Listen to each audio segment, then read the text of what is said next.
This is the Spit Sports Show. It is so good to be back. At the end of the show, if you guys stick around, I have a big announcement to make for this show and where I've been and what I've been doing and why I haven't been making episodes. But again, we'll get into that at the end of the video. What we need to talk about is what we need to talk about. And that is Rick Tocchet leaving the Vancouver Canucks. There's a lot to get into here. So the report is that the Canucks did expend all financial resources to hold on to Tocchet, and he left anyways. This is going to be their fourth coach in less than 4 years.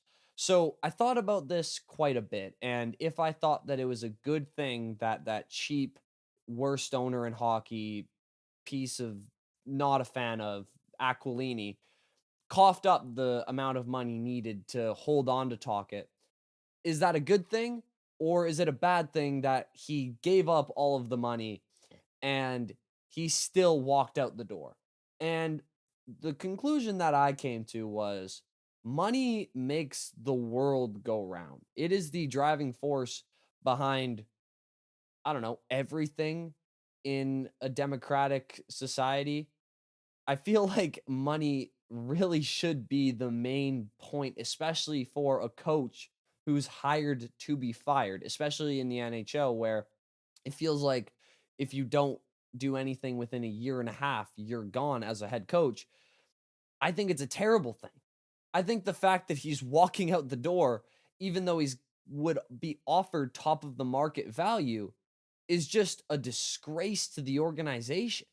And the thing that kept being brought up during Jim Rutherford's press conference, which just ended like maybe 2 minutes ago, right before I started filming this, was A, the fact that the practice facility still hasn't been built. And I'm just going to touch on that for a quick second. You're a National Hockey League franchise based in Vancouver, British Columbia. This is definitively a top 10 hockey market in the world, if not top 5. The fans love it here. They will spend ridiculous amounts of money no matter how bad the team is. The freaking PWHL team that just got announced a couple of weeks ago has a practice facility. And the Canucks haven't built one in 20 years or however 15 years. How long has Aquilini owned the team? It doesn't make any sense. And the other thing that is so crazy about this decision about Tocchet leaving is what kept coming up in the press conference is the dissension that has started in this organization, kind of with the Miller Pedersen situation, but it obviously grew to a point where the team just was a toxic environment. And the organization itself has been a bottom of the league organization for as long as I can remember. And organizations, as we all know, they start from the top down. And I really hate to keep beating this dead horse, but we have the worst owner in sports. And as the head coach of the team that he owns, you see how he interacts with people on a day-to-day basis, how he is as an owner. And what this signals from Rick Tocchet is he does not believe in the Vancouver Canucks' organization. Period. End of story. And this sucks on so many levels. First of all, like if you're in a bad situation right now, if you're, feeling down in the dumps, like nothing's going to get better, like it happens to a lot of people, or even if you're happy or whatever. So much can change within less than a year. Just look at this Vancouver Canucks organization as a prime time example, because 11 months ago, they were in the second round of the playoffs as a 50-win Pacific Division winning team against the eventual Stanley Cup finalists in a game 7. They lose that game. Miller and Pedersen start feuding over. We still don't know what. You trade Miller. Everybody gets hurt at some point. Pedersen looks like a shell of himself is generous. He can't skate or shoot anymore. He was a 100 points guy a couple years ago. He's a 50 points guy now. The only thing keeping your franchise afloat is this defenseman who might leave now, and I'm going to get into that in a second. And now you're in the spot where you kind of have to decide, are we going to rebuild or are we going to retool? And the thing that's such an issue about that is usually when you retool as an organization, you have core pieces that you retool around. So I think of what the Capitals have done a million times around Ovechkin and Backstrom and Oshie when he was there. Like that, and John Carlson. That is a core group that you can, build around because they have different traits that are good and different traits that are bad, and you can find players to offset that. Same thing with the Blackhawks when they had Taves and Kane, and Tampa now. What is this Canucks core? Quinn Hughes, no doubt about it. He is unbelievable. And again, I'm going to get into him in a second.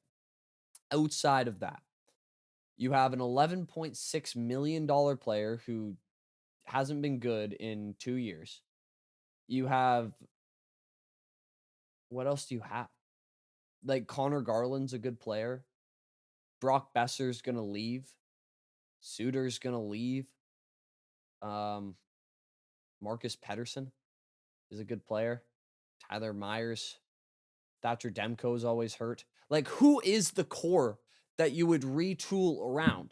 Like, someone needs to explain that to me. Which brings me to Mr. Quinn Hughes, who Rutherford said at his press conference has not returned his phone calls. Apparently, he called them right after Tocchet decided he was going to leave, and he didn't get back to him. Now, these are Rutherford's words, not mine. He said Hughes usually gets back to him within like half an hour. He hopes he's playing golf right now, which, I mean, yeah, it's a pretty nice day in Vancouver. You could be playing golf. But anyways, Quinn Hughes advocated for Tocchet. He said he is the coach I want to play for. I think his systems and his structure have been amazing for this organization. And his assistant coach, Adam Foote, he called maybe the best coach he's ever had in his life. So my initial reaction when Tocchet left was, okay, maybe we can hold on to Adam Foote and that would somehow appease Quinn Hughes because at least, your defensive coach or defenseman coach, sorry if I didn't say that right. Anyways, that guy is sticking around as a consistent piece. But no, as reported by a good friend of the show, Rick Dollywall, his contract is up too. And it is in all likelihood that he's just going to follow Tocchet into whichever spot he might go, which I don't know where Tocchet's going to go. Again, he just left like an hour or two ago, but I would assume Boston. It just seems like the right move for him. He has a bit of a history playing there. He seems like a Boston kind of guy. I have no insight in that. That's just my gut feeling. But back to Hughes, at this point, as a franchise, do you look at trading Hughes at the draft this year? Now, that is going to sound nuts on its face, and I understand that. But at what point do you look at your roster and say, you know what, maybe we're just not that good? The biggest criticism I've had of this Canucks organization this year, among many, was how they handled the trade deadline this year. I thought it was I can't swear. I thought it was insane the way that they handled their assets because they handled the cap well to the point where they had plenty of money to spend if they wanted to get a rental piece to go for it. But they also had enough unrestricted free agents to where if it looked like they weren't going to be real cup contenders, they could be sellers and, reassess and retool and get some, prospects, picks, or whatever that you could then translate into other guys in the offseason and, so on and so on. But they did neither of those things. They completely stayed put, even though everybody and their mother knew A, they weren't going to make the playoffs, and B, even if they did, they were going to get mollywopped by whoever they played in the first round, whether it would have been Dallas or Winnipeg. Actually, maybe they would have had a chance against Winnipeg, considering how they're playing. Anyway, they would have been smoked even if they made the playoffs. They made the decision at that trade deadline to be mediocre, to be in the spot where no franchise in sports wants to be, where the Chicago Bulls are right now, where the Canucks are right now, where Utah is right now, where you're just on that edge of we might be good enough to make the playoffs, but we're bad enough to where we probably won't. We're good enough to where we won't get a great draft pick, but we're bad enough to where we're looking for a draft pick. Like we're good enough to where, we might make the playoffs. We're bad enough. We're not cup contenders at all. You're just in this mediocre spot where you're not doing anything. And gosh, it makes me upset because for this show, it's terrible. I want the Canucks to either be really good or really bad because it makes good content. So back to Quinn Hughes and the potential of trading him. Again, what is this core that you're going to retool around that isn't number 43? I don't see it.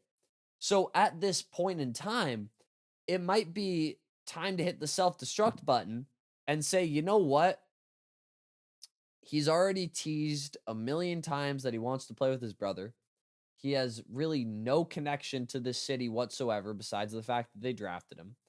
And a guy in the heart of his prime, a top 5 player in the league, undisputedly top 7 guy in the world at hockey, he's not going to want to spend his time on a franchise that is dedicated to being mediocre thus far. And that might not sound fair, but that's where they're at. So as we get to that July 1st of 2027 or 2026, I can't quite remember, I apologize, but whenever Quinn Hughes is an unrestricted free agent, all you're doing is losing negotiating power with whatever team you might want to trade him to or with Quinn Hughes himself. Because if you can get him to sign a contract extension, God bless, but everybody knows he's not going to do that because he could make something like $16 million on the open market. So I think at this point, the Canucks really have to look at all options.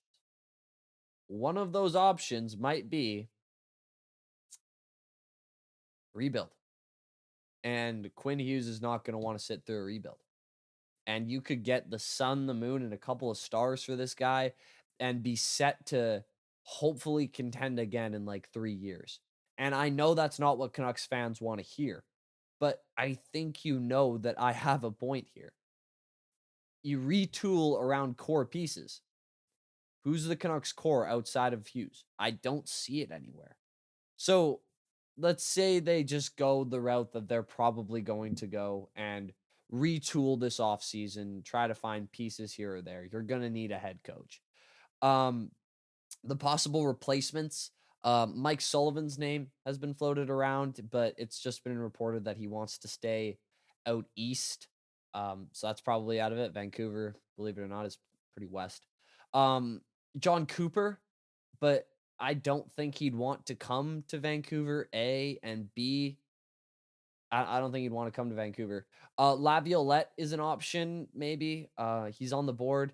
Patrick Waugh, maybe. The name that kept coming up at press conferences was Manny Malhotra. And I know that he's been around the team for a while, kind of like an in and out coach, like a player assistant role. If he has an official role, I apologize.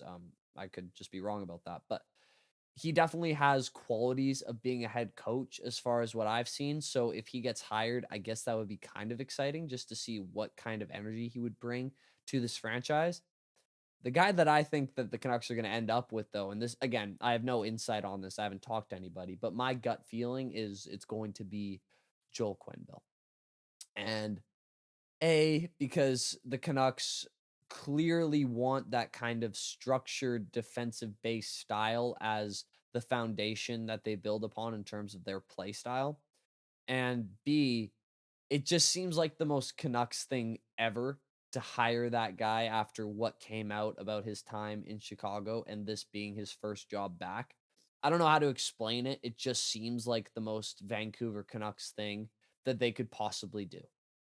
So that's my gut feeling. I think the Canucks need to take a serious look in the mirror and look at potentially cutting their losses and understanding this franchise is in no spot to compete because they're not getting Marner this offseason. He's too expensive, and why would he want to come here? They're not getting Ehlers. they have a lot of built-in disadvantages, which some are created by themselves, like get a freaking practice facility, but some of them aren't. Like the taxes are a lot.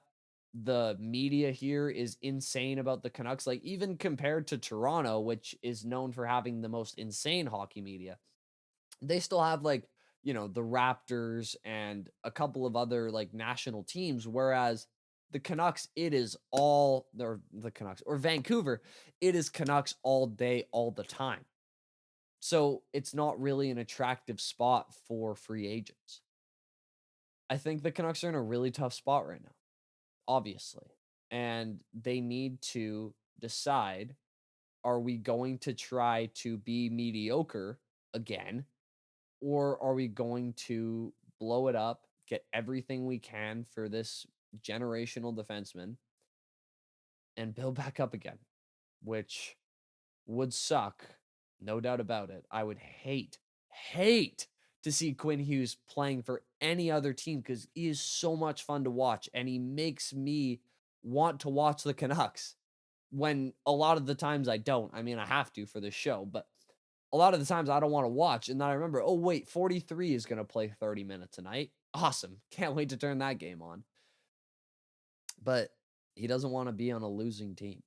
And I don't see this team competing for a Stanley Cup within the next 2-3 years, which is the spot he wants to be in. So I said at the end of this episode, I would tell you guys where I've been at and why I haven't been posting episodes. And I'll promise I'll announce the announcement right after. But I have been, as you guys might know, studying broadcasting and media studies at the British Columbia Institute of Technology. And our school, like academia, has kind of ended, and we've transitioned into what's called practicum. You guys who are at college or universities probably know what I'm talking about. It's basically I'm working in the BCIT newsroom. We're producing TV shows and radio content and digital content every day. So it's kind of like a full-time job. I get there at 5, 6 a.m. I'm there till 4:30. I get home around 6:30. And that has been a lot of work. Obviously, every time I get home, it's kind of just homework and producing and getting interviews for the next shows. So I've been incredibly busy. I know that sounds like a lame excuse, but that's just life. And I'd love to do this full time at some point, but right now I'm just not in that spot. So I have to do what I have to do to get educated so I can hopefully do this full time in the future. So that's where I've been.